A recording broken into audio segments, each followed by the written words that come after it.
नमस्कार दोस्तों, ये हम लोग का जीएस संक्रांत सीरीज में अगला वीडियो है उत्तर प्रदेश से संबंधित।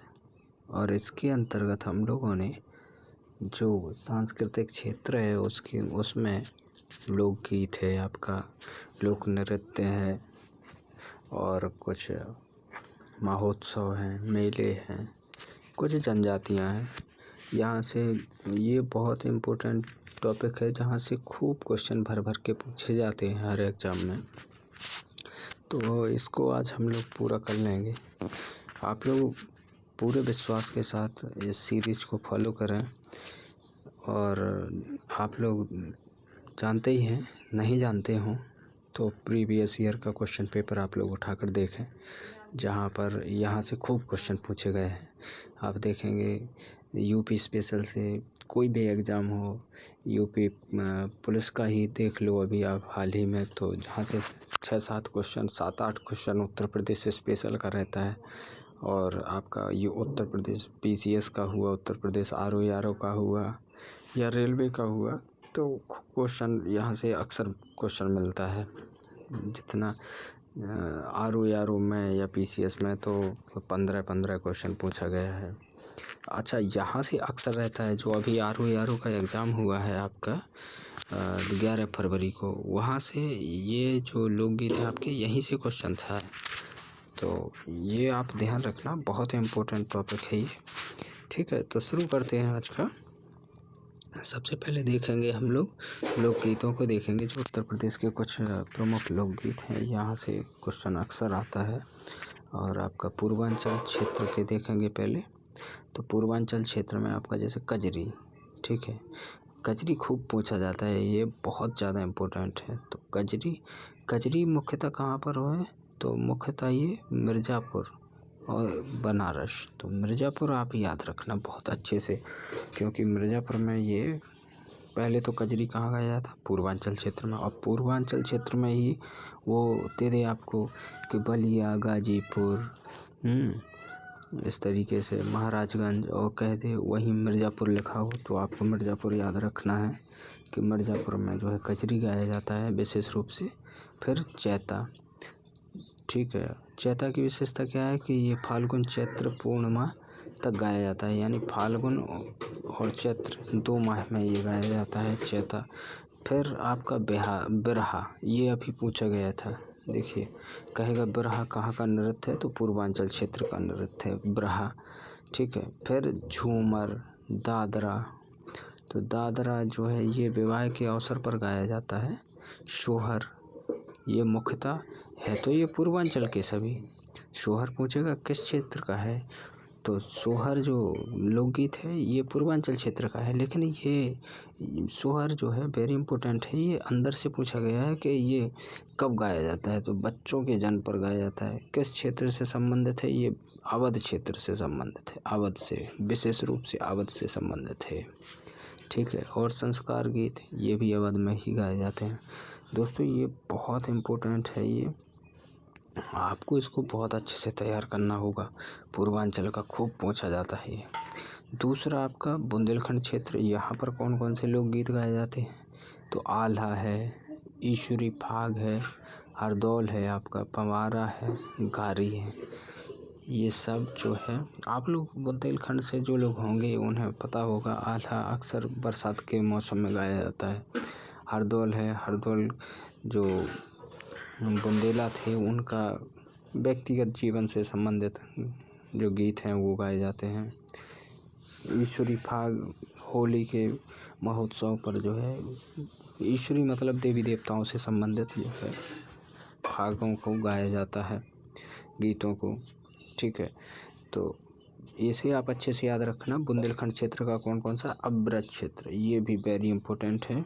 यहाँ पर रसिया, लांगुरिया, होरी, झूला, ठीक है, ये 4 ब्रज क्षेत्र, और ब्रज क्षेत्र के अंतर्गत ही यही 4 याद रखना आप। फिर आगरा, एटा या पश्चिमी क्षेत्र, यहाँ पर कौन सा, ढोला, रागनी, ये, ठीक है। तो इनको वेरी इंपॉर्टेंट टॉपिक है ये लिस्टिंग, इसे आपको याद कर लेना चाहिए तुरंत। आगे बढ़ते हैं हम लोग। कुछ लोक नृत्य हैं जहाँ से क्वेश्चन देखने को मिलता है। तो लोक नृत्य, अभी लोकगीत था ये, अब हम लोग लोक नृत्य देख रहे हैं उत्तर प्रदेश का। इसमें सबसे पहले पूर्वांचल का देखेंगे, पूर्वांचल में कौन कौन सा होता है। तो पूर्वांचल में घोबिया नृत्य,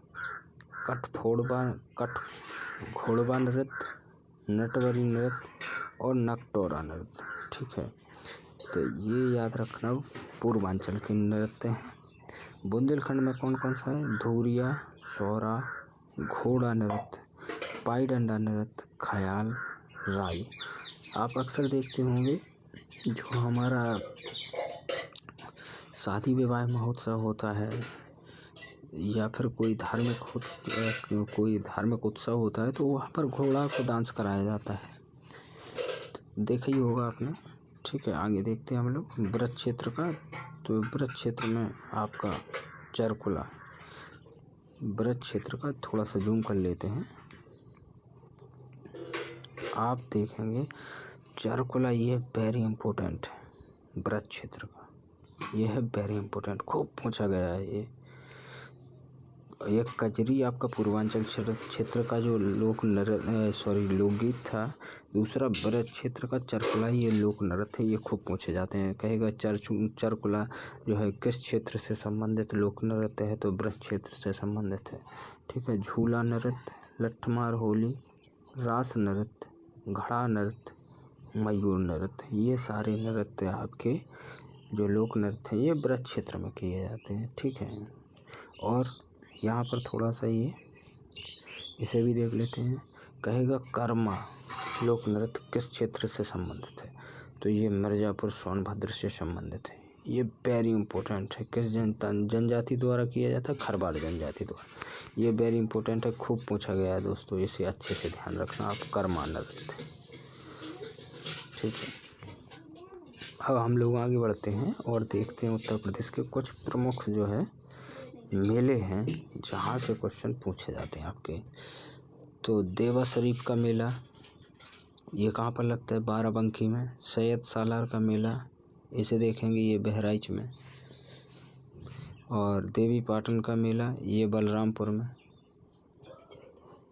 शाकंभरी देवी का मेला, ये सहारनपुर में। नौचंडी मेला, ये आपका मेरठ में। सरधना का मेला, ये भी मेरठ में।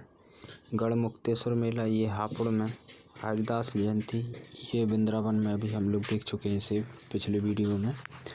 और कंस मेला, ये मथुरा में। बटेश्वर मेला, ये आगरा में लगता है। काम्पिल मेला आपका फर्रुखाबाद में लगता है। रामायण मेला चित्रकूट में लगता है। खिचड़ी मेला, ये आपका गोरखपुर में लगता है। अन्नकूट मेला वाराणसी में। ददरी मेला बलिया में। कुंभ मेला प्रयागराज, हरिद्वार, उज्जैन, नासिक, 4 जगह पर लगता है प्रयागराज में, कुंभ मेला। कालिंजर मेला आपका बांदा में लगता है।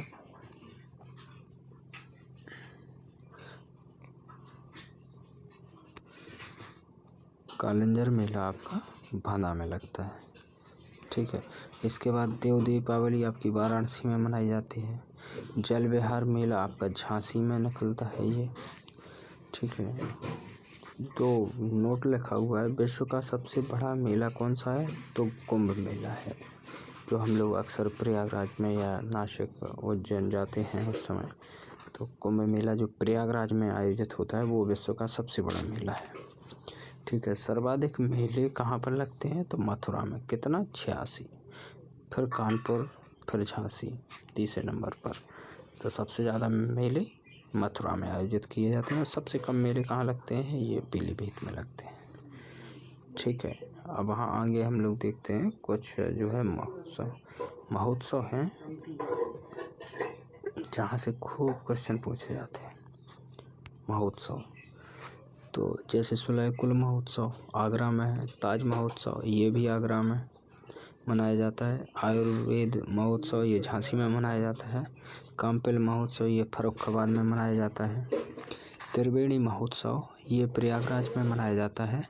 गंगा महोत्सव, ये बिठूर कानपुर में मनाया जाता है, ध्यान रखना आप लोग। और वाराणसी में यहाँ पर आप ये ध्यान रखेंगे थोड़ा सा कि जो गंगा महोत्सव है ये प्रयागराज में नहीं मनाया जाता, ये बिठूर, कानपुर और वाराणसी में मनाया जाता है। यमुना महोत्सव आपका मथुरा में मनाया जाता है। कजरी महोत्सव मिर्ज़ापुर में मनाया जाता है। कल्की महोत्सव ये संभल में और प्रयाग महोत्सव ये प्रयागराज में मनाया जाता है। फिर दशहरा महोत्सव ये भी प्रयागराज में। होली महोत्सव ये बरसाना मथुरा में मनाया जाता है। बुद्ध पूर्णिमा ये आप देखेंगे वाराणसी में। देव दीपावली ये भी वाराणसी में। ये बहुत इम्पोर्टेंट है। और इस बार जो अभी पीसीएस का एग्ज़ाम हुआ था और जो आरओ का एग्ज़ाम हुआ है अभी हाल ही में, वहाँ यहाँ से क्वेश्चन था, एक क्वेश्चन यहाँ से पूछा गया था, आप देख सकते हैं पेपर को उठा के। ठीक है। सुलह कुल महोत्सव जो है हिंदू मुस्लिम एकता का प्रतीक होता है ये। और ऊपर हम लोग देख ही चुके हैं, सबसे पहले यही लिखा है कि आगरा में ये आयोजित किया जाता है। ठीक है। सितार का आविष्कार किन दो चीज़ों से मिलकर हुआ है?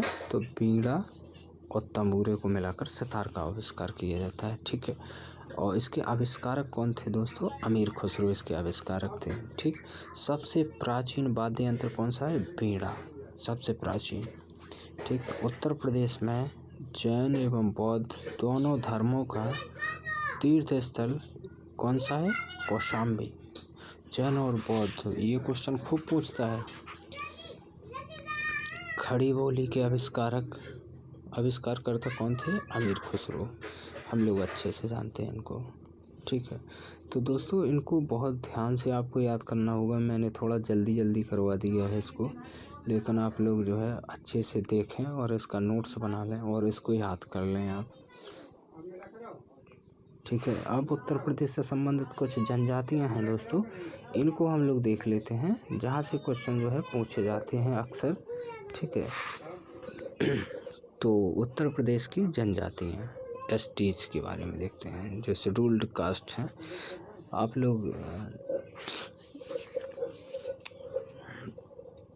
ठीक है, आप लोग संविधान की जो 8 अनुसूचियाँ, मूल संविधान में 8 अनुसूचियाँ थी और अभी वर्तमान में तो 12 अनुसूचियाँ हैं। आप जानते हैं कि नहीं किस अनुसूची में जो है, किस अनुसूची में जनजातियों का उल्लेख किया गया है?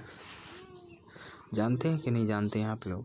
जो अनुसूची 5 है, 5th, इसके अंतर्गत जो है संपूर्ण भारत की जनजातियों का उल्लेख किया गया है। लेकिन जो अनुसूची 6 है, 6ठी अनुसूची है, उसमें पूर्व उत्तर भारत की कुछ 4 राज्य हैं जिनकी जनजातियों का उल्लेख किया गया है। ध्यान रखना, वो इस तरीके से लिखा रहता है कि 5वीं अनुसूची में किन किन जनजातियों का उल्लेख है। तो उसमें जो पूर्व उत्तर वाले अनुसूची 6 में जिन राज्यों की जनजातियों का उल्लेख किया गया है, उसमें 5 में लिखता है कि उन राज्यों की जनजातियों को छोड़कर समस्त भारतीय क्षेत्र की जनजातियाँ।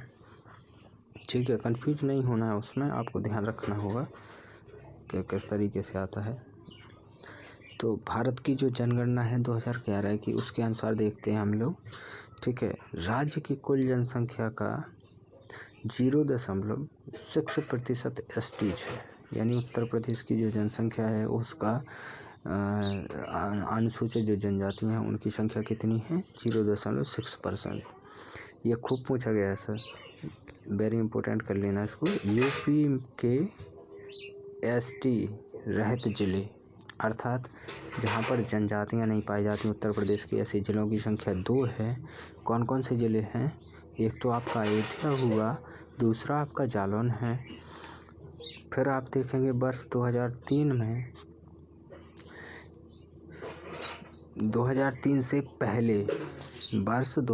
से पहले जो उत्तर प्रदेश में अनुसूचित जनजातियाँ थीं वो थी 2, केवल 2 थी उस समय। फिर 2003 में 10 नई जनजातियाँ जोड़ी गईं। अभी वर्तमान में उत्तर प्रदेश में कुल 12 जनजातियाँ हैं। ठीक है, ध्यान रखना आप, कितनी हैं? 12। जनसंख्या के आधार पर सबसे बड़ा जो उत्तर प्रदेश का सबसे बड़ा जो जनजाति है, सबसे बड़ी जनजाति, उसे कहते हैं थारू जनजाति, ध्यान रखना आप, ठीक है।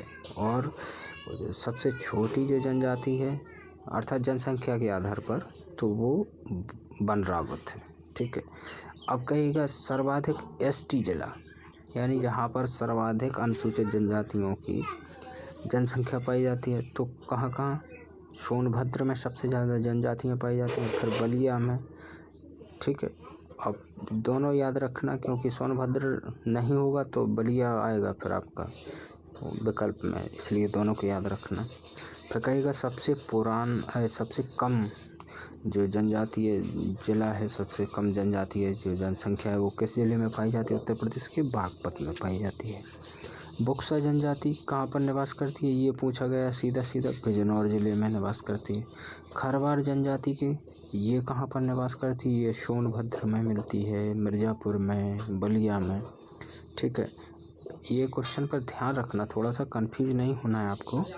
उत्तर प्रदेश का सबसे बड़ा जनजाति समूह, ये आपको ध्यान रखना है। उत्तर प्रदेश का सबसे बड़ा जनजातीय समूह की बात हो रही है। क्या समूह? कौन सा है? गोंड। लेकिन कहेगा उत्तर प्रदेश में सबसे ज़्यादा जनसंख्या कौन सी जनजाति की है? सर्वाधिक जनसंख्या वाला जनजाति, तो वो होगा आपका थारू, ठीक है। लेकिन समूह की बात हो रही, क्यों? क्योंकि आपका थारू तो एक ही जनजाति है, लेकिन गोंड जो है ये इसमें 6 जनजातियाँ शामिल की गई हैं।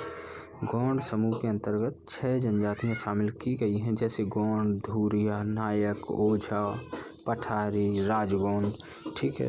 इसलिए कहा जाता है उत्तर प्रदेश का सबसे बड़ा जनजातीय समूह कौन सा है? तो गोंड, ठीक है। और सबसे बड़ी जनजाति कौन सी है? तो थारू। ध्यान रखना आप, इस कन्फ्यूजन नहीं होना चाहिए इसमें। दूसरा सबसे बड़ा समूह ये खरवार जनजाति का है, जिसके अंतर्गत 2 समूह शामिल हैं, खैरवार और खरवार। तीसरा सबसे बड़ा समूह थारू कहा जाता है, ठीक है। फिर उत्तर प्रदेश की सर्वाधिक साक्षर जो अनुसूचित जनजाति है वो कौन सी है? वो गोंड है। उत्तर प्रदेश की सबसे कम साक्षर जनजाति पठारी, ठीक है। कुछ और फैक्ट हैं, इनको देख लेते हैं थोड़ा सा जूम करके, ठीक है दोस्तों। तो जो जनजातियां हैं इनकी कुछ विशेषताएं हैं। तो जो थारू है ये दीपावली को शोक पर्व के रूप में मनाते हैं, और बुक्सा हिंदुओं जैसा वर्ण विभाजन पाया जाता है इनमें, ब्राह्मण, क्षत्रिय, नाई, अहीर, इस तरीके का। खरवार जनजाति, इनकी विशेषता क्या है कि ये शारीरिक रूप से बलिष्ठ होते हैं, कर्मा नृत्य करते हैं और कत्था बनाने वाली ये जनजाति होती है, ठीक है दोस्तों। ये थारू वाला, ये तीनों बहुत इम्पोर्टेंट है विशेषताओं से, यहाँ से खूब क्वेश्चन पूछे गए हैं। और आप लोग से हमारी एक रिक्वेस्ट है कि आप लोग हमारे वीडियो को और लोगों तक शेयर कीजिए, लोगों को जोड़िए दोस्तों, ठीक है दोस्तों। तो इस तरीके से हमारी जो श्रृंखला चल रही है जीएस की, उसे लगातार चला रहे हैं, ठीक, उसका आप लोग भरपूर लाभ लीजिए। धन्यवाद।